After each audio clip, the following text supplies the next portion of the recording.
I'm the call to order the special meeting for the CDB's grant first Tuesday, November 15th, 2022.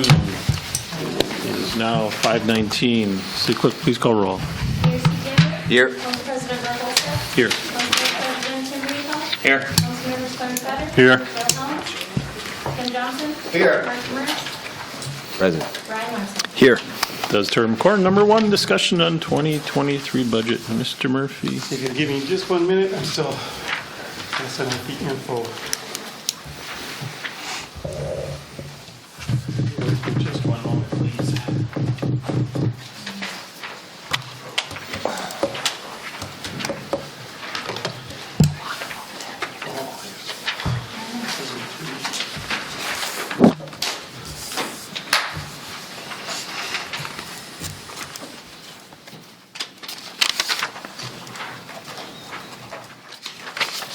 Thank you very much.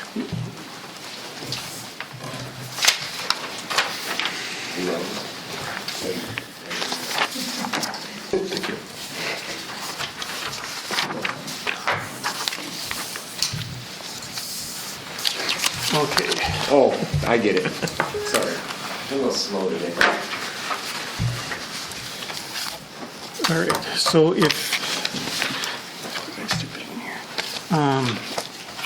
I give you 3 sheets here. The first one, mine's kind of highlighted here, but it looks like this. It says November 15th, 2022 at the top. That is what was presented as of October 19th, as far as what the proposed property tax levy was and what the general expenditures are below that. So since then, as the council has directed and given staff direction to cap the levy at the property tax levy at 10%, we have looked at what our options are. So the next one I will show you to is the one that says 2022 property tax levy at the very top. It says $6,070,000. So I'll go through that real quick, kind of show you where we're at and kind of what we're up against in moving this here. So, and then the last one that I'll go through is what we've proposed so far and what we found for potential reductions. So we have the 2022 property tax levy at $6,070,000. If you add that 10% levy limit over 2022, that gives you $6,600,077, which is a difference of $600,007, or say $600,000. The levy increase that's shown on your sheet there that says November 15th, it was based off the October portion, that shows a levy increase of $840,000, which is a 14% increase. So in order to get that to the $6,600,000, we would need to reduce the expenditures by $240,000 so that we could get a levy that would match that. So wanted to bring up to your attention, so below that we have the fixed costs. So these costs are built in with no discretion. Did you get one of them? I guess there's no sound on that. I don't know. No, we got the we have the deal on. Yeah. So Does Corey know that this is done? He was here setting it up. Okay. Nancy, can you text them and? Yep. Okay, thanks. So I guess we'll continue. It's apparently, I'll move forward with it as. I'll close caption. Okay. So below that, we have the fixed cost. These costs are really get built in. We really don't have much discretion on them. The one I'll start with is the utilities. I put that in there first. These are based on what we're seeing for natural gas and the utilities for the buildings that we have to heat. In 2022, we had budgeted $658,620. And based on what we're seeing so far in 2022, the department heads have looked at what their buildings, kind of what they can do. I know, like, for example, Nancy, here at the City Hall, we worked with our programming of our thermostats, so we reduced them at night and on weekends, to try to save on this. So we're doing what we can. However, we want to be realistic. I guess I'd rather be realistic on what we put forward for our proposed costs rather than maybe undershoot it to a certain degree and then end up overspending it. So the total cost for the utilities budgeted for 2023 in this are $800,000, which is $141,000, a little north of that for difference over 2022, which just by itself is a 2.4% increase to the levy. Workers' comp has gone up significantly, particularly for the emergency services. This has there's a host of reasons for it, most particularly post-traumatic stress and the increase in that and the uptick in it. So, for example, so in 2022, we had $203,000, say $204,000 is what our costs were for workers' comp.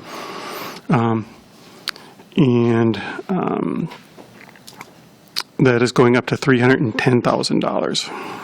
So, which is an increase of $107,000, which is a 1.8% increase to the levy by itself. Fuel actually with our gas prices, they have gone up, but it's not as big of an impact as the others. That's a $20,000, like $21,000 increase of, let's say, 0.4%. So here's where we get into the big ones, the wages. So we had budgeted with our unions, we had a 2% increase for cost of living, and then with other increases like step increases, those types of things, it translates to a 3.2% increase, where in 2022 we were at $5,400,742. We're looking at 2023 of $5,594,563, or an increase of $193,820, which is 3.2% increase by itself. And along with that, the para, FICA, and health insurance, as you can see there, totaling about 1% between the three of them. So with that, those costs that we really can't change much are 2022 we're budgeted $8,073,000, and then in 2022 we're looking at $8,592,000 and some change, a difference of $519,000. So of that, with the 10% levy increase over 2022 of the $600,000, $519,000 of it is accounted for there. That leaves us $81,000 for really kind of everything else, including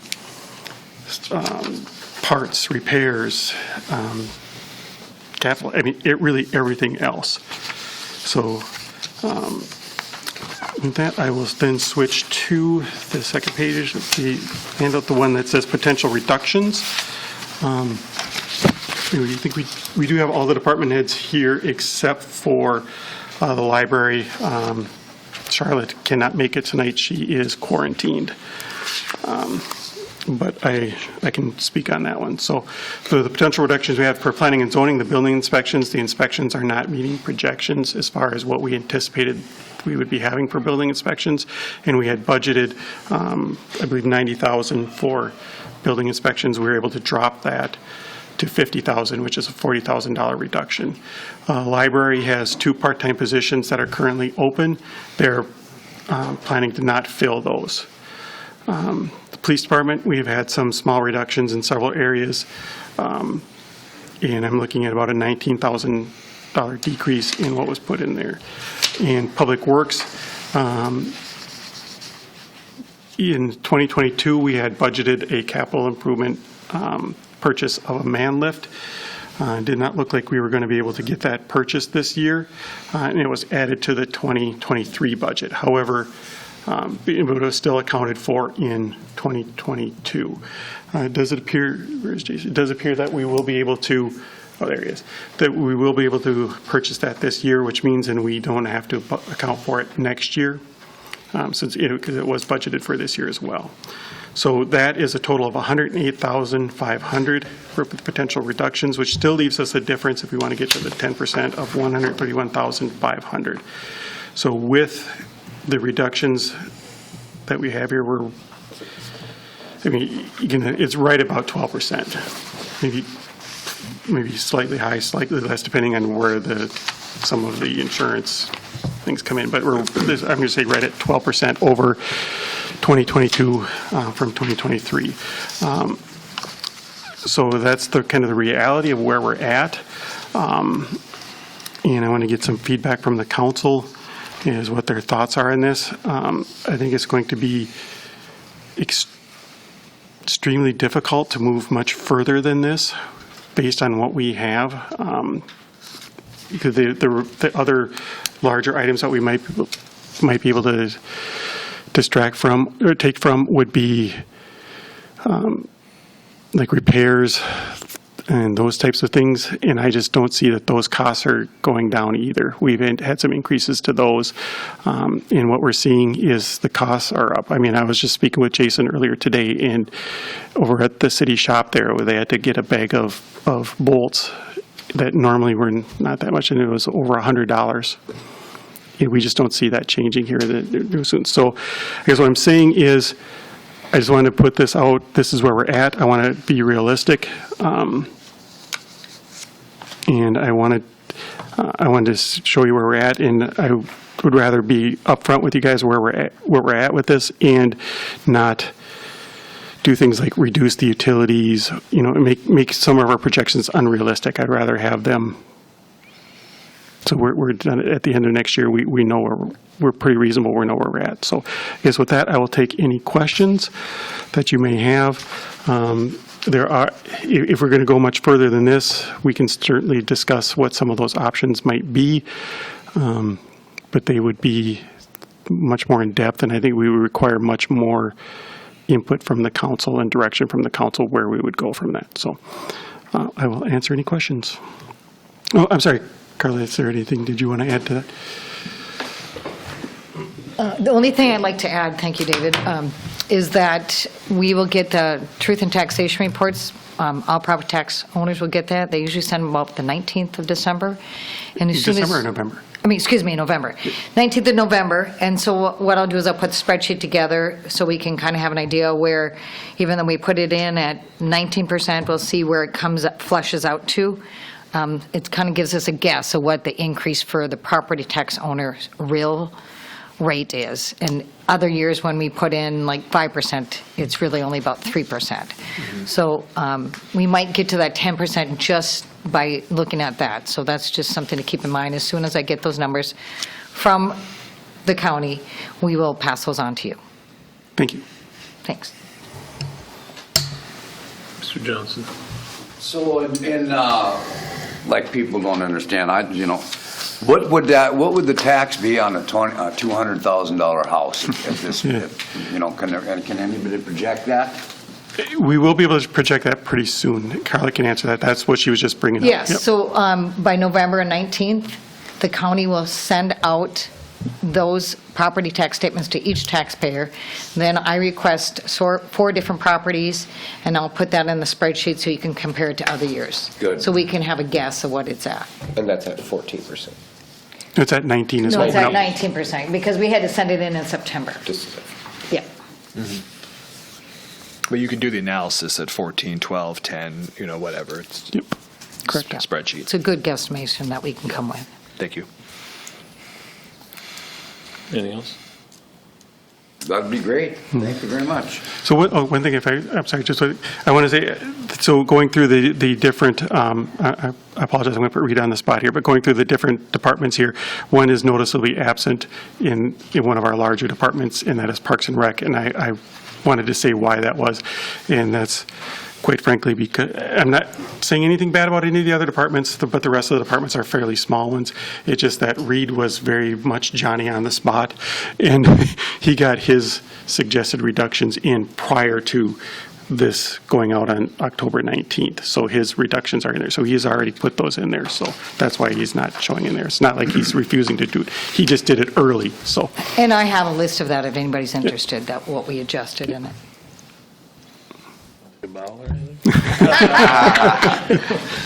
Sure you did. He's still looking for the money for the rink, so he's okay. Mayor Gander. First of all, thank you to both of you in the area of finance. Carla, you've understood the numbers all along and are a great resource. David, you've upped your game. this year. Your knowledge of the finance realm has increased, and your ability to articulate that. You know, in previous years, David, what do you think? And you'd say, Carla, speak to this. So the two of you have worked together, and seriously, you've upped your game in this area. And I want to just acknowledge that and say thank you for, building into your skill set to help drive this process. So thank you. One thing I will say is, I know Carla actually had mentioned it earlier today too. She had said, well, what I put together, she said, well, I could have done that for you. And I said, I appreciate that. However, in order for, again, I said that finance is one of my probably weaker points, and I do need to learn this. So I really needed to go through this step by step, cell by cell, by myself to learn that. So it was no offense to you, but it was something that I needed to do to understand it. No, I better. can tell. You've got your head around it really well this year, and I want to say thank you. And then, we talk about these being fixed costs with not much latitude. And I know what my preference is right at this time. One of the ways we could drive that category really well is to look at staffing levels in various departments. Mm-hmm. I'm just going to call it out, the monkey in the room or the elephant or whatever it might be, as to say, there would be a way to find big dollar savings by reducing staffing levels. Mm-hmm. And I'm just going to also go on record as to say I have not seen in my viewing the city departments, I don't believe we have room to do that at this time. That's my initial take on it, is that the people want to be served in a certain way. They want to be taken care of in a certain way. They want to be protected in a certain way. They want to recreate in a certain way. And this is what it looks like to me just at this time. And then the only other one that President Olsted and I have talked about, and we've done it in the past also, is for the hard work that you've put in to get us to this point, we may choose to take money out of reserves. We're ahead of any real standard for where our reserves need to be. There's kind of a minimum threshold. We went by that. There's even an implied top threshold of how much you should have in reserves, and we're a little even above that. And it's the people's money. It's tax dollars that we've collected. It's their money. And I feel it might be a good use of some of those funds to get us down. And I know every time we talk about our levy, and whatever the percentage is, and I'm a broken record, but we're immersed in this process more than our residents are. And so when we use a number like 12, and then we realize that also includes any growth in the community, because we levy gross dollars, total dollars collected. Well, any growth in the community, new properties coming into the tax rolls, would bring that number down, down, down to all the rest of the properties. So though the number might be 12, it might be 10 or less to the individual property owner. Well, we're seeing inflation numbers over the last year on an annualized basis, more like 7-8. That's where I'd love to see our total levy increase down in that range of 10, get it down into that 7-8 to the average property owner. That's still where my comfort level is. And again, I'm willing to have the conversation about utilizing some of our reserves to get to that point. Thanks. Speaking of the reserves, Carla, do you have the percentage of the reserves and what the dollar amount is, please? I guess also it'd be a two-part question. Of 2022, the reserve used excess what we did last year, if we in anticipation if there's going to be, are we on spot for the end of the year and anything carrying over for next year, I guess? Yeah, and actually David and I talked about this today on, it's very hard to guess. For example, our workman's comp, we end up paying $55,000 more than we anticipated because of that PTSD increase. And so when we talk, we always talk about breaking even, because we're, savings and travel will cover, hopefully cover those workers' comp dollars. Savings here will cover those other anticipated expenses we didn't have. So I can't this time really run anything and say where we're at, really with a lot of accuracy to a point. I know we've done that in the past. I've tried to do that. I will do that again here soon, because we'll have 11 months of utilities. We'll have we know what our payroll will be, and we don't have a lot of expenses that come in the month of December. However, there are some variables that we don't know in December, and one of them would be snow removal. You know, that can make or break us in 1 year. You know, 1 year, you know, we don't have any snow in January and February, but we have it in March, or we'll have it in December, so we only spent $20,000 that year. But then we get hit in January 1 year and in November the next year, it might be 120. So I'm not trying to find excuses, but it's just very hard to come up with some numbers, but I will do my best to do that. So at this time, I'm saying we should break even. And so with that, we're at 48% of the fund balance. And our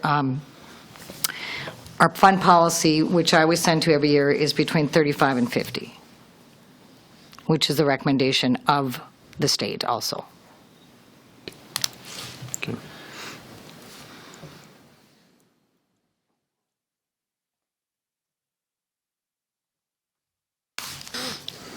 Anybody else have anything?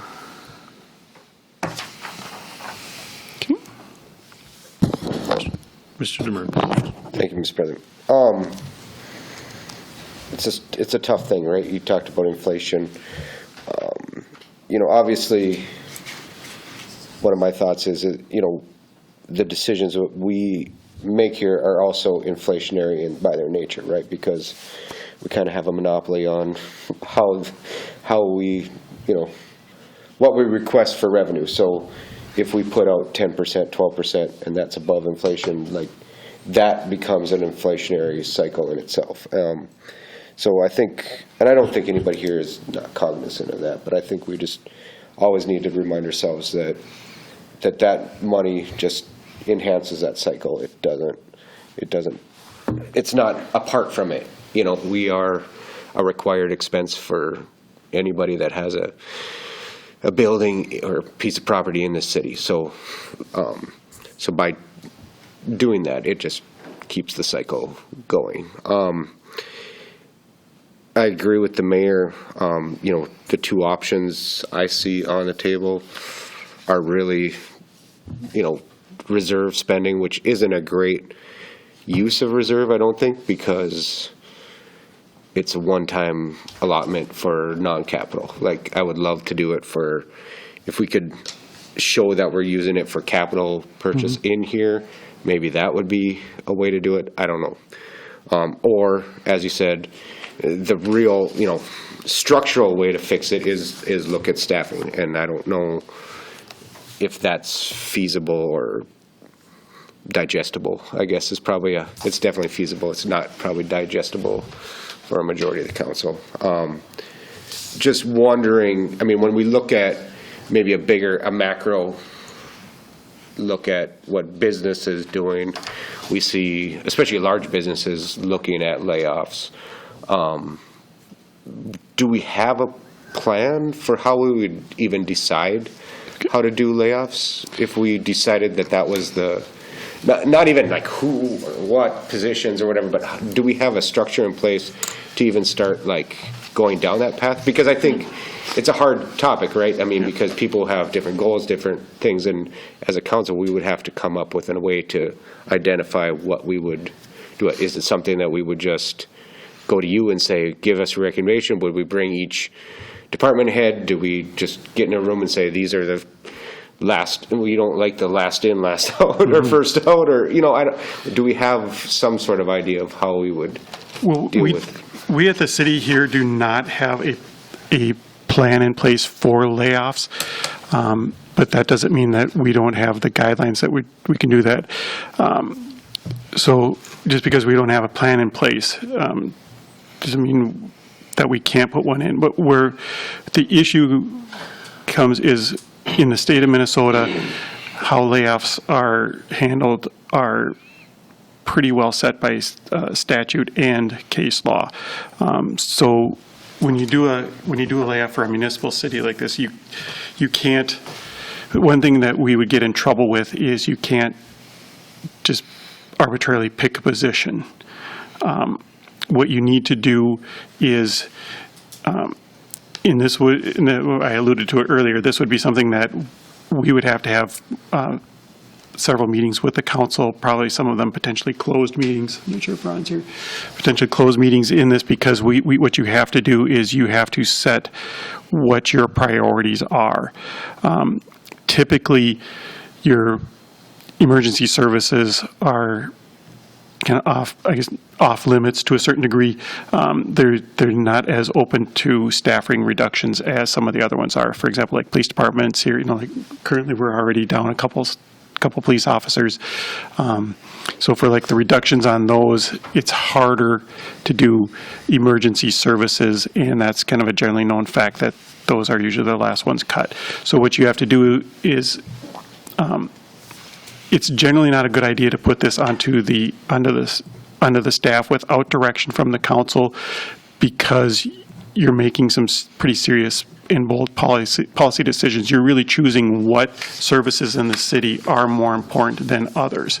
So you have to target services first, kind of what ones are higher priority, and then you work back from that, meaning, for example, I'm like Parks and Rec or library or community, even like just like community development, but there's not as much meat to cut there as there, because they're a much smaller department. Even like Public Works is one that is looked at, because even though they do snow plowing and stuff, they're not technically considered emergency services. So the council can make the decision saying that we are willing to cut staff in Public Works, and we're okay with the fact that it's going to take 2 more days, 3 more days to get the snow removed hauled out of there with the less staff. So you have to pick what services you're willing to look at reductions in, and reductions in services, and then you work back from that. I have had a request to look at a couple positions to see where we're at with, and what kind of really what they do, and where those duties could be potentially farmed out to others. I do have that. However, it's not a very advisable way to go to bring it forward at this point for those types of positions, because that could be seen as targeting. And yeah, obviously that's kind of why I asked the question, because it does become, if you go the layoff route, it does become a legal process as well as a political process, right? I mean, there's certain things that we have to do.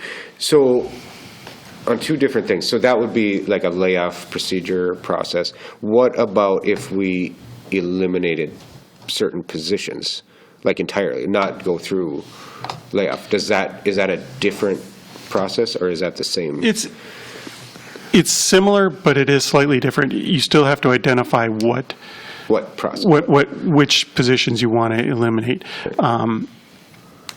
So it's maybe slightly cleaner, but yeah, so it's a similar process, but it's a little bit different. How do like the different bargaining units affect that procedure as well?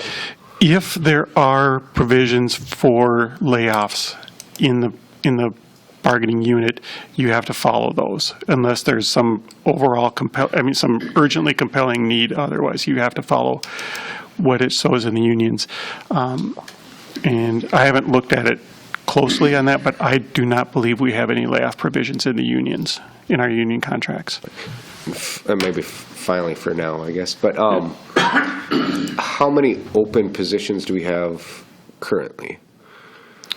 We have 2 in the police department. We have 1 not yet, but we have 1 coming up in Parks and Rec. Public Works is fully staffed. Finance, I think those are the only open ones. We have the 2 part-timers in the library that they're not going to fill. And then so I've got full-time positions. And there's several. I don't know that we filled all of our part-time positions in Parks and Rec and Public Works. But full-time, we're down 2 police officers, 1 Parks and Rec employee. So, I mean, that's probably $200,000, if you did it on your rough estimate, $200,000 of, so if you wanted to do, I'm not advocating because I don't like this style of cutting, but you could do a hiring freeze. Hiring freeze, yep. And that would be a approximately $1,000 savings to the city. I would imagine by the time you do training and health and But all that and good again, it would, theoretically it would, but it wouldn't probably work out that way. You might have some reduction to a certain degree, but it wouldn't be probably near that amount because you're going to have to cover those shifts to at least a certain degree with overtime, which is paid at time and a half. For example, like we're going to be down one person, for example, Parks and Rec, in the not the Civic Center, VFW Arena, I'm sorry. We'll be down with that one in the VFW Arena, so somebody would have to probably pull overtime to do that. Same thing with the police officers, we probably, run at the minimum guidelines, but we'd still have to fill in some with overtime. Right. So you would savings, but not the full amount for just not filling those positions. And I guess the reason why I brought all these up is these are always the things that people bring up, right? Is these are hiring freezes and layoffs and terminations or, So we've gone down these quite a few times. They're not always as easy as some people might think or whatever. So, like I said, I'm not real happy about maybe dipping into reserve, but I don't see any appetite necessary for changing our staffing level right now, and driven by the request for services or the desire for services. But I would imagine, and I won't be here, but I would imagine that should be going into the new, this new climate, knowing if we put money into this budget from our reserve, to me, that's a down payment on some sort of restructure, some sort of maybe looking at combining of services for potential years 2, 3, 4, 5, or whatever. Longer term, thinking that, we can't rely on budget surplus from the past to offset these costs going forward. We're going to have to think of something more structural as we go forward. So I don't know. I won't be here, but knowing that really becomes the only way to curb that thing. Or, like you said, or we figure out a way to grow by 10% a year, and we aren't doing that either. So, If I may, one thing, I had spoken with the department heads on this as well, and I don't want to get too far into the weeds on this, but it's possible this might be our new normal for the short term. Just looking back, not everybody in this room, I'm old enough to remember the 70s. I was still fairly young, but I remember the 70s. And I hope we're not getting into that we're not going to be like it was in the late 70s, but this might be our new normal where it's what it was. I mean, I know we're coming into negotiations here next year, and I'm not saying, but in the late 70s, there was union contracts were 10 to 12% cost of living increases to a certain degree, in certain areas because inflation was that much. Budgets were going up. I remember we watched when I was in grad school, we watched a video from the late 70s where it was about contract negotiations, and the union was insulted and left because the city offered 7% cost of living, and they called that crumbs based on what the reality of it was at the time. So, I mean, I don't think we're going to get to that level, where it's going to be like that. But these types of increases might be our new normal for the next maybe 2 years, 3 years. I don't know. If we do get into that kind of inflationary cycle, I don't know that it's going to be as long as it was then. But I think it's something that we might need to be wary of coming up. Mr. Johnson. Well, I don't want to hear about layoffs. I don't believe in layoffs for the city. It used to be like last hired, first fired. No. Look at what the department heads cut on their budget, and the employees are good employees that we have. We don't want to lose them. We don't want to lose their families. We don't want to lose them in our city. So I know if we can't dip into the reserves, what have we got reserves for?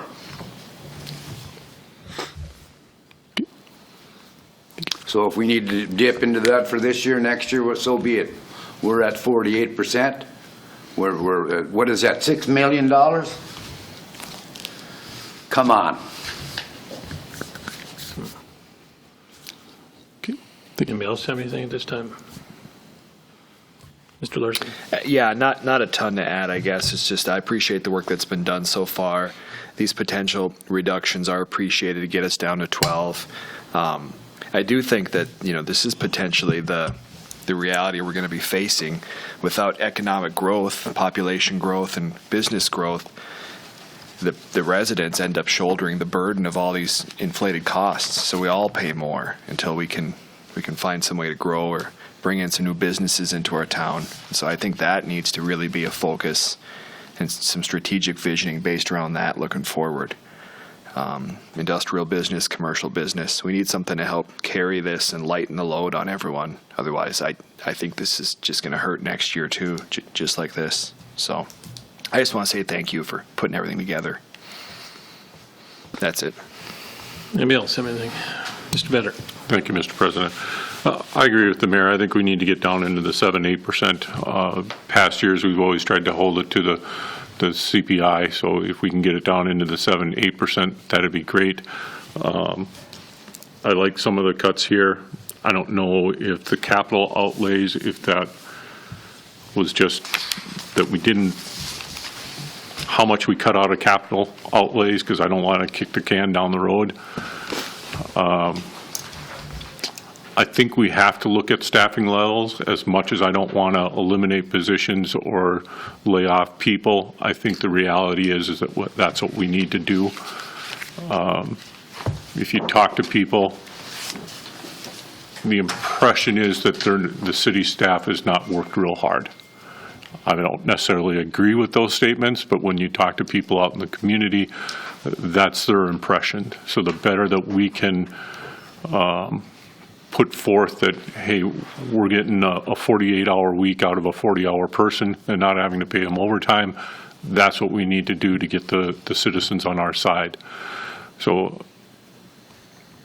moving forward, we do need to look at staffing levels and come to some reality that maybe we can cut some positions here or there. Maybe we can't, but at least then we've got justification to the citizens that we've looked at it and we just don't see where we can cut anything. It may be a matter of not doing things the way we've always been doing them. We might have to change our internal procedures also, but it's worth a look. Thank you. Anybody else have anything? Mr. Mayor? Very shortly after I was elected mayor, I was shopping at a local grocery store, and an individual from our Public Works Department named Mr. Bubendorf caught me in the store. And he said, "They're trying to fire me." I said, "What are you talking about? Your brains, your wisdom, your history. What are you talking about?" And he said, "Yep, they're trying to get rid of me." And I said, "Well, let me talk to Jason and I'll get back to you." So I got in touch with Jason. I said, "Jason, where does Mr. Bubendorf get the idea that we're trying to fire him?" He said, "Well, here's the thing about Mr. Bubendorf. He's paid till like 3 in the afternoon, and we can't get him out until about 6 p.m. every day. Or he'll stay till 3:30 in the morning putting new edges on the motor graders because the guys are coming in to plow, and they're sure not going to put new edges on at that time."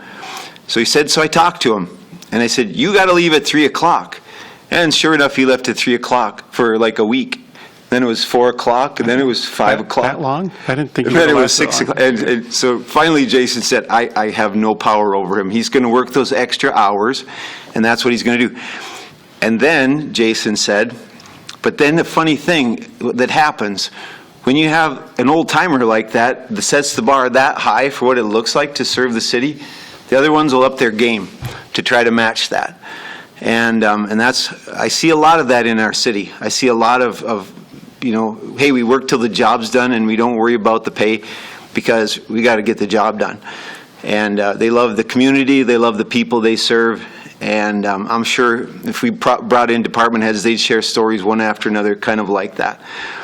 And I don't know what that exactly means pertaining to staffing levels, but I do know we have people going beyond the call every single day, and that I want that story also out in our community because that's a pretty cool commitment that he makes to that department. Thank you, sir. So going forward, we're going to have the information from the county, so you're going to be able to bring that in, so we truly know where we're going to be at, or approximately. Pretty close. Pretty close. It's usually pretty close. So we're anticipating probably that's going to be another week and a half. Yeah, with the holiday. Yeah. So I'd say that's accurate. do you think we'll have another meeting like that we're doing right now at the following work session, or are you going to have a special meeting? The reason I'm asking is the timing, week and a half is almost for another work session. Or actually, next week is work session, excuse me, so it'd be 3 weeks out. There is 5 Tuesdays though, right? So do you want a special meeting on the 29th? Yep, there's 5 Tuesdays in November. Yeah, We could do that. thinking ahead. We could do that. I never plan anything on Tuesday anyway because, so. Just wanted to, What's our budget date? December 20th? 6th is when we have the truth and taxation hearing. Some years we've had it all put together, so when people come, they know exactly what it'll be. Maybe if we had that meeting on November 29th, we could actually do that. So, you know, when they come in on the 6th, we can say, okay, we set our levy at 10 or 8, whatever it is, instead of saying, well, it's set at this now, but we're going to do some more work on it. But, so that has kind of been our intention in the past. I don't know if we'll get there, but that's been our intention. If we could do it at the same time when the public is there. We've tried to do that the last few years. and that's why I was making sure that Yes. if we do it this month, it'd be a lot better for everyone, staff and everybody, citizens. Yeah, I'm fine with the last Tuesday of the month. Okay, got that, Megan? I got it if you didn't. Anything else, sir? I don't know. I don't have anything. Yeah, thank you for your input. Yeah, I appreciate it. And I want to say thanks to all the department heads again. It makes it much easier when they're willing to work with me like this. So all of my department heads, I'll say I've had very good. Thank you. All right, entertain a motion to adjourn. Moved by Johnson. Second by Larson. All in favor, say aye. Aye. Opposed, same sign. Motion is carried. Meeting's adjourned. See you on Thursday, 5 o'clock. So water and light just No, you won't. because you're going to be in trouble. Your contract. So next year we're actually pretty fortunate that we have it settled for 2% next year. Water and light settled for 6% for 2020.